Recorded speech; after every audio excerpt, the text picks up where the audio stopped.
most of it is due to this anabolic resistance. So when you eat a meal, or you probably also when you do a bout of exercise, your response when you get older is less than when you are young. And by not compensating the loss during the day with synthesis during the day completely, you probably slightly go down in muscle mass. On top of that, you of course have changes in eating behavior. People eat less when they get older, and inactivity, which is also part of that equation, I would say. And why is it a problem? Because if you go too far down, yeah, for most it's called a healthy aging, which is not a problem, I think. Yeah. But if you go down too far where your muscle mass and function is compromising your function, then that is a problem. Most likely for quality of life, I think that is what patients or elderly patients with serious wasting are most concerned about.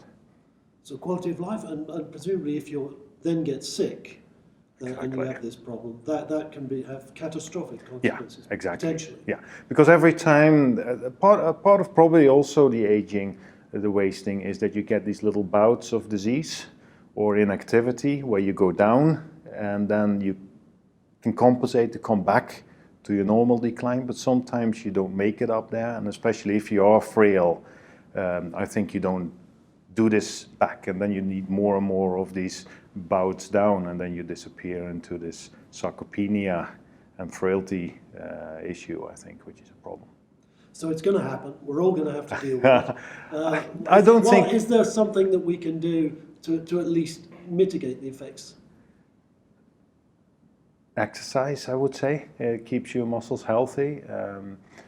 I think that is probably the main issue. I think the protein nutritional intake has been discussed a lot, but I think in the Western world, if you actually look what people eat, it's not a real issue.